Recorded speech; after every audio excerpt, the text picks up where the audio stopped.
Greetings, everyone. Hope all of you are having a fantastic day. Here's part 2 of the walkthrough of Swarm That Walks in the new Dance of Mass DLC. In the first episode, we went through the festival and then we were kidnapped by Razmir. Some of that I've actually done as a Zada, but I've never gotten to the point that I actually met Razmir. So this new section will be completely new content for me. Should be very interesting. Let's go ahead and dive in. Fate is a convenient concept for explaining the unexplainable. Why does an individual always find themselves in difficult circumstances? What makes someone lucky or unlucky? The answer is simple: fate. Even now, in this age of lost omens, people still resort to such explanations. The commander attracts adventure wherever he goes, a tendency that should be studied, not hastily dismissed with the pseudo explanation of fate. The portal opens in an unfamiliar dungeon, dank and bleak, a stark contrast to the pleasant square in Kenabris. "Welcome to Razmirin," comes a condescending voice. "Please, don't move, we must finish the spell." The approving whispers of the speaker's cultist minions echo behind him. The commander senses that he is in the center of a room. It seems his captors want to seat him on a chair, but this only prompted the swarm to cluster around it in a formless mass. The commander decides to quickly look around. Razmir's face is concealed by an impassive white mask, as are the faces of his minions crowding behind him. "I have many questions for you, self-styled commander, and you have plenty of time to answer them." A chuckle seems to come from beneath the mask. "But first, let me block your so-called mythic powers. We wouldn't want to make a scene now, would we?" Razmir gives the signal, and his minions begin moving their hands in magical gestures. The time for action has come, and the commander decides to unleash the full force of his mythic powers upon Razmir.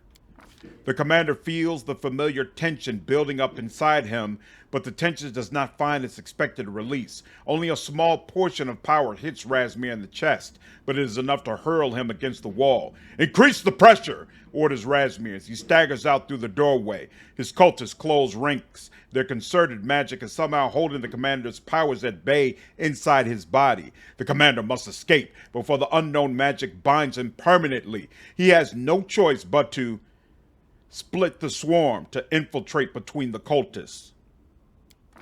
The commander divides the swarm, and it slips between Razmir's cultists. The cultists manage to squash a few insects, but no more than that. Slipping past his enemies, the commander reforms the swarm outside the door and slams it shut. A long tunnel leads straight ahead. Cell doors flash past on the left and right, but there's not a soul to be seen. Finally, the tunnel ends, and the commander is standing at the foot of the staircase leading up. At the same time, he hears muffled sounds coming from an inconspicuous door under the stairs.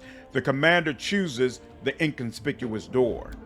The room turns out to be surprisingly spacious. It looks like a laboratory more than anything. Set out on tables around the room are scrolls, magical ingredients, and vials containing substances of various hues. A gnome and an elf in Razmiri cultist robes stand near one of the tables, locked in an animated debate. They are so engrossed that they do not notice the commander's entrance. The commander decides to attack the cultists and search the lab. The swarm envelops the shocked gnome before he can react, crawling inside his wide-open mouth, nose, and ears. The elf is quicker off the mark. She reads from a scroll and vanishes into a portal, leaving her hapless fellow cultists to be devoured. Now there is no one to disturb the commander's exploration of the laboratory. Quickly inspecting the tables, the commander discovers a large number of elixirs, ready-to-use scrolls, and spell components. After taking all the items of value, the commander considers his next step and chooses to take another good look around. Careful searching bears fruit. A secret door is revealed behind one of the cabinets, leading to a steep spiral staircase going upward. The clamor of voices and stomping feet echoes along the corridor before quickly dying away. It seems the commander's escape has been noticed. The commander decides to use the secret passage. The spiral staircase leads the commander to a curtain-covered alcove. He cautiously peeks out and realizes he's in a chapel dedicated to Razmir. There's a service in progress. Masked cultists kneel in front of a portico where a priest hidden under a mask of Razmir mask is preaching. From the outside, it would appear that Razmir himself is conducting a service before other Razmirs. Another huge mask hangs directly behind the priest. The commander makes a decision to listen to the service.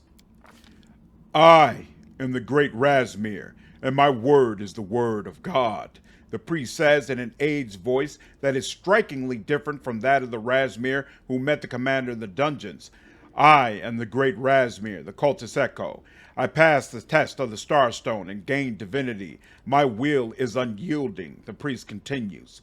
The commander considers his next step and decides to keep listening. No mortal can look upon my visage and not die of exultation. I have graciously hidden my face behind a mask so that I do not forsake my flock, says the priest. I am all merciful, affirms the flock. Having heard this, the commander prepares to keep listening. The mask is the extension of my will, the priest proclaims. Through mask do I gaze upon the world. Through them I am present everywhere, invisible and unstoppable. Through them my will and my power flow. I am omnipresent, intone the cultists, throwing up their hands. The cultist fervor is at once commendable and foolish, as with all cultists. The commander decides to attack the cultists. The cultists are far from eager to fight. When they notice the commander, they scatter. Some hide in curtain-covered alcoves, some dive behind the altar, and one even jumps out of the window. The clicks of secret doors opening can be heard all over the chapel. The high priest picks up the huge mask of Razmir and with wild eyes steps into a portal that has just appeared. The commander's swarm chitters unhappily, seeing its prey slip away. There's no time to look for the scattered cultists. A large gold chalice on the altar catches the commander's eyes. The chalice is surprisingly light when picked up. Too light. A closer look reveals its flaws, such as the chipped gilding that exposes the fake treasure's copper core. After a quick look around the chapel, the commander decides to search the altar for the real gold chalice.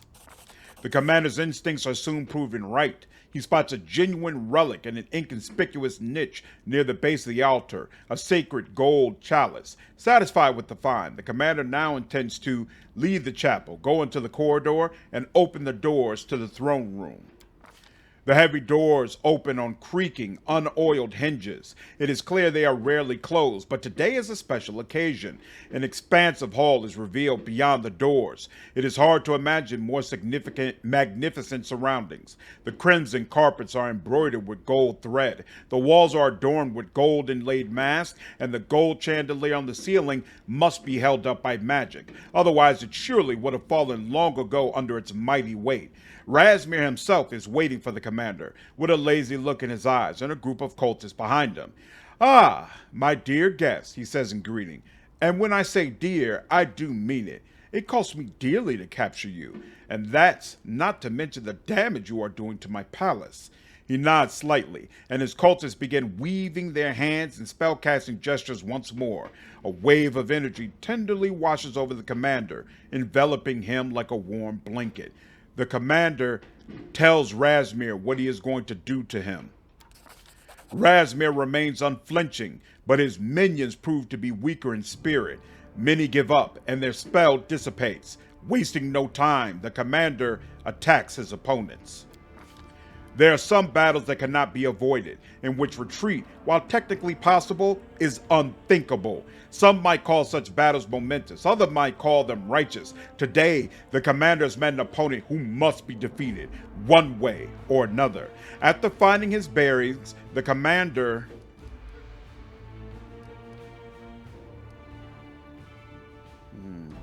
launches himself at his opponent, striking with precision, and draws back to deal another blow. One after another, the cultists fall, struck down by the commander, but each is replaced by a new one. Alone, they are nothing, but together they are forced to be reckoned with. The enemy's losses are heavy, but the commander is beginning to tire as well. Razmir is the first to break. "Keep fighting," he shouts. "Buy me time, you worthless creatures." He hides behind the doors, and without him, the defenses cannot stand for long. Soon all the cultists have been defeated, or have turned and fled, but the commander also needs to muster his strength. The swarm hides in one of the side rooms in order to rest and recuperate.